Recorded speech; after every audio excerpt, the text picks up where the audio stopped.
تعریفیں رب العالمین کے لیے ہے جو تنہا اپنی بادشاہت کے اندر جو چاہتا ہے کرتا ہے، اور سب سے بڑی اس کی صفت یہ ہے کہ اس جیسا کوئی نہیں۔ وہ ہمارا مالک اور آقا ہے، ہماری ماں سے بھی زیادہ ہم سے محبت کرنے والا ہے۔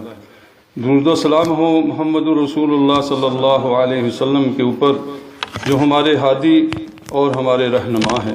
اما بعد، ان اريد الا الاصلاح ما استطعت وما توفیقی الا باللہ علیہ توکلت والیہ انیب۔ میرے بھائیو اور دوستو، ایک ایسی پیاری صورت ہے جو ہر مسلمان کے دل کے اندر ہے اور ہر چھوٹا بڑا مسلمان اس کو یاد کیے ہوئے ہے۔ آج اس کی فضیلت بیان کی جائے گی جس کو سورۃ الاخلاص کہا جاتا ہے۔ اس کے بہت سے اور بھی نام ہیں، اس کو سورۃ التوحید بھی کہا جاتا ہے، سورۃ المعرفہ جس سے اللہ کی پہچان ہوتی ہے یہ بھی اس کو کہا جاتا ہے، اور سورۃ نور بھی کہا جاتا ہے کہ پڑھنے والے کے دل میں ظلمات ختم ہوتے ہیں اور نور داخل ہوتا ہے۔ آج اس کے اوپر تھوڑی سی بات کریں گے۔ اس کی بہت سی فضیلتیں ہیں جو ہمیں پتہ ہونا چاہیے۔ یہ چھوٹی سی سورت کی بہت سی فضیلتیں ہیں۔ احمد کی صحیح حدیث ہے، ایک صحابی کہتے ہیں کہ آپ صلی اللہ علیہ وسلم ایک دفعہ صبح کی سنتیں پڑھنے لگے تو میں نے کاؤنٹ کیا، تقریباً آپ نے 20 دفعہ قل یا ایھا الکافرون پہلی رکعت میں پڑھا، یعنی سنتوں میں، اور 20 دفعہ سورۃ اخلاص پڑھی۔ میں بڑا حیران ہوا اتنی دفعہ اس کو پڑھا۔ تو آپ صلی اللہ علیہ وسلم اس سے بہت محبت کرتے تھے۔ صحیح مسلم میں آتا ہے کہ آپ مسجد میں آئے ہیں اور کہنے لگے سب بیٹھے رہو، نماز ہو چکی تھی، میں آپ کے سامنے تہائی حصہ قرآن کا تیسرا حصہ پڑھوں گا۔ وہ لوگ گھبرا گئے، کچھ اتنا لمبا آپ پڑھیں گے، یعنی 10 پارے پڑھیں گے؟ تو آپ نے سورۃ اخلاص پڑھ کر گھر میں داخل ہو گئے۔ کافی دیر کے بعد لوگ کہنے لگے شاید وہی نازل ہو گئی، شاید یہ ہوا وہ ہوا۔ آپ صلی اللہ علیہ وسلم دوبارہ تشریف لا کر کہنے لگے کہ میں نے تو آپ کے سامنے پڑھ دیا تھا ایک سورۃ اخلاص جس کا اتنا بڑا اجر ہے۔ اسی طرح آپ صلی اللہ علیہ وسلم کو ایک آدمی صبح آ کے کہنے لگا کہ میں نے دیکھا ایک آدمی ساری رات نفل پڑھتا رہا اور اس میں صرف سورۃ اخلاص بار بار پڑھتا رہا۔ تو آپ نے فرمایا کہ تم اس کو چھوٹا سمجھتے ہو، یہ تو تہائی حصہ ہے قرآن کا۔ اسی طرح صحیح حدیث میں آتا ہے کہ مدینے کے اندر مسجد القباء، اس کا امام جو تھا ہر رکعت میں سورۃ فاتحہ کے بعد سورۃ اخلاص پڑھ کے پھر آگے شروع کرتا۔ لوگوں نے ہر چند اس کو منع کیا، تو پھر لوگوں نے رسول اللہ صلی اللہ علیہ وسلم آئے تو آپ کو شکایت کی کہ یہ آدمی ایسے کرتا ہے۔ تو اللہ کے نبی صلی اللہ علیہ وسلم نے فرمایا کہ تمہیں کیا ہو گیا، تم لوگوں کی بات نہیں مانتے، اس سورت کو تم کیوں پڑھتے ہو فی کل رکعت، ہر رکعت میں؟ تو کہنے لگا یا رسول اللہ انی احبک ھذا السورہ، اس سورت سے میں محبت کرتا ہوں۔ تو قربان جائیں آپ نے کیا ارشاد فرمایا، حبک ایھا ادخلک الجنہ، تمہیں اس کی محبت جنت میں داخل کر دے گی۔ کتنی بڑی فضیلت ہوئی اس کی کہ اس سورت پڑھنے کے بعد آدمی جنت میں داخل ہو جائے، یہ نہیں کہ باقی اعمال چھوڑ دے، باقی اعمال کرنے کے بعد ہی۔ عائشہ رضی اللہ تعالیٰ عنہا فرماتی ہیں، پہلی حدیث بخاری کی، دوسری بھی، کہتی ہیں کہ نبی صلی اللہ علیہ وسلم نے ایک قافلہ بھیجا جنگ کے لیے، تو ان کا ایک امام مقرر کیا۔ اس وقت جو بھی امیر ہوتا تھا یا خلیفہ ہوتا تھا وہی لیڈ کرتا تھا جمعے کی نماز اور باقی نمازیں۔ آج بالکل مختلف ہو گیا۔ تو اس شخص نے کیا کیا، ہر نماز کی رکعت کے اندر کچھ پڑھنے کے بعد وہ آخر میں پڑھتا تھا، تو لوگوں نے اس کو کچھ نہیں کہا۔ فلما رجعوا ذکر ذلک لنبی صلی اللہ علیہ وسلم، جب واپس لوٹے تو انہوں نے رسول اللہ صلی اللہ علیہ وسلم کو بتایا، تو آپ نے فرمایا اس کو پوچھو لأی شیء یصنع ذلک، یہ کیوں اس طرح کرتا ہے؟ تو وہ کہنے لگا لأنہا صفات الرحمن، اس میں اللہ کی رحمان کی صفت ہے، وَأَنَا أُحِبُّ أَقْرَبِهَا، میں محبت کرتا ہوں کہ اس کو میں پڑھوں ہر نماز میں۔ تو اللہ کے نبی صلی اللہ علیہ وسلم نے فرمایا أَخْبِرْهُ أَنَّ اللَّهَ يُحِبُّهُ، خبر دے دو اس کو کہ اللہ بھی اس سے محبت کرتا ہے۔ تو میرے بھائیوں کی چھوٹی سی بات سے اگر ہم بھی کریں کہ ہر رکعت کے اندر، فرضوں کے اندر تو امام ہمیشہ نہیں کرتے، تو ہم بھی اپنی کوئی سورت پڑھ کے ساتھ سورت اخلاص پڑھ لیا کریں، تو کتنی بڑی سعادت ہوگی کہ اللہ راضی ہو گیا اور جنت مل گئی۔ اور کیا ہمیں چاہیے؟ اس سے بڑی سعادت کیا ہے کہ زمین و آسمان سے بڑی جنت ہوگی۔ ادنا سا جنتی کو اس دنیا سے 10-11 گنا بڑی جنت، بعد میں 11 آتا ہے، بعد میں 10 گنا بڑی جنت، جس میں اتنی بڑی سلطنت ہوگی کہ جب وہ انٹر ہوگا اپنی جنت میں سارے نظارے دیکھ کر کہے گا اے باری تعالیٰ تو اتنا اچھا ہے کہ ساری مخلوق میں سب سے زیادہ مجھے انعام کیا ہے، سب سے زیادہ مجھے بڑی جنت اور مجھے سب کچھ نعمتیں دی ہیں، اس کو کیا پتا کہ تمہیں سب سے آخر میں اللہ نے رکھا ہے، تو پھر بھی اتنا کچھ وہاں ہوگا۔ تو میرے بھائیوں اور کیا چاہیے کہ ہمیں جنت مل جائیں۔ عزیزوں اور دوستوں، اس سورت کو پڑھنے کے بعد اس کی کچھ چیزیں ہیں جو ہمیں جاننا ضروری ہے۔ یہ سورت ایسی ہے کہ جس کا معنی سورت الاخلاص، اخلاص کس کو کہتے ہیں؟ ہر مسلمان کو، اردو جاننے والے کو، عربی کو اور فارسی والے کو پتہ ہے، خالص چیز کو اخلاص کہتے ہیں۔ ہم انسان ہو کر دنیا میں ہر چیز خالص مانگتے ہیں، مثلا ہم دودھ لیتے ہیں تو خالص، گھی چاہتے ہیں تو خالص، کپڑے تو ہم کہتے ہیں خالص بنا ہو، سونا ہو تو ہمیں خالص ملے، چاندی ہو تو ہمیں خالص ملے، ایسے ہی ہے نا۔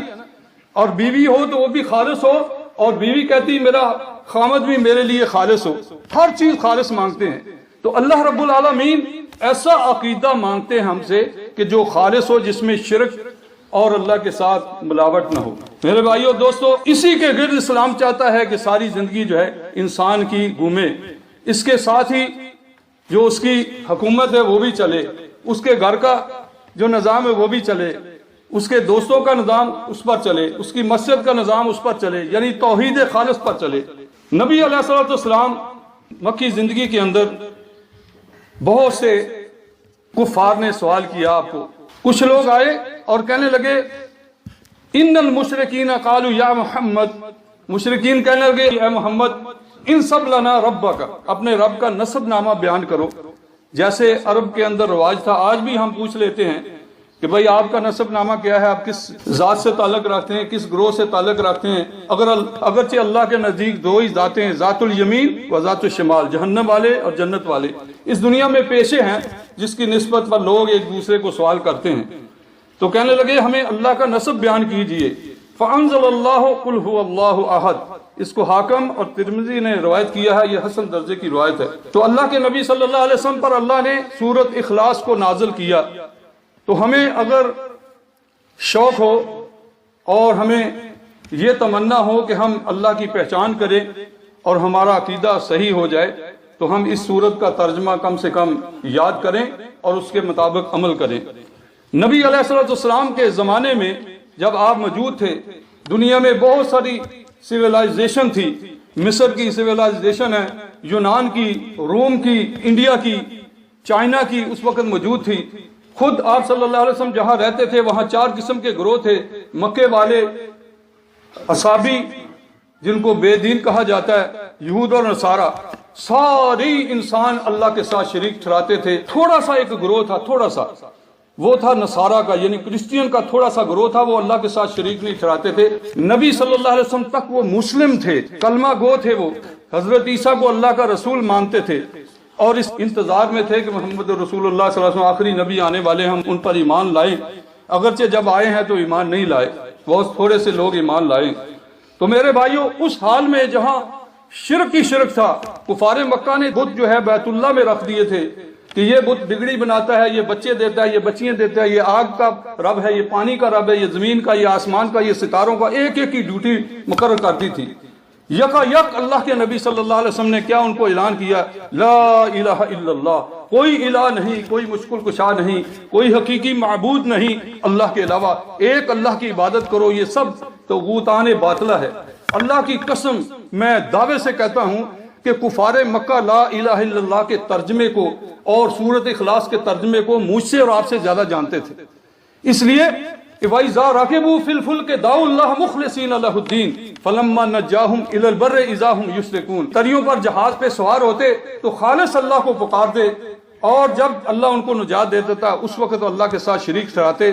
اور آج کا کلمہ گو کشتی میں، جہاز میں، بحری جہاز ہو یا آسمان کا، وہاں بھی اللہ کے ساتھ شریک ٹھہراتا ہے۔ ابھی کچھ دن مجھے ہوئے ہے، کسی نے ویڈیو بھیجا کہ جہاز جو ہے وہ غرق ہونے لگا، آسمان کا جہاز، اور اس میں ریکارڈ کیا ایک آدمی نے کہ وہ کہہ رہے یا علی مدد، یا علی مدد، یا علی مدد، اللہ اکبر، استغفر اللہ۔ پھر اللہ نے بچا لیا ان کو۔ ویڈیو ہمارے پاس آیا کہ بڑا افسوس ہوا کہ قرآن کے ساتھ جب میچنگ کی جاتی تو پتہ چلتا کہ آج کا کلمہ گو اسلام سے، ان کفار مکہ سے بھی زیادہ دور ہے توحید سے۔ تو بھائیو دوستو، اس لیے اس کا ترجمہ جاننا بہت ضروری ہے۔ اس کے ترجمے پڑھنے کے بعد اللہ سے محبت پیدا ہوگی، اور اللہ کی محبت کی انتہا کیا ہے؟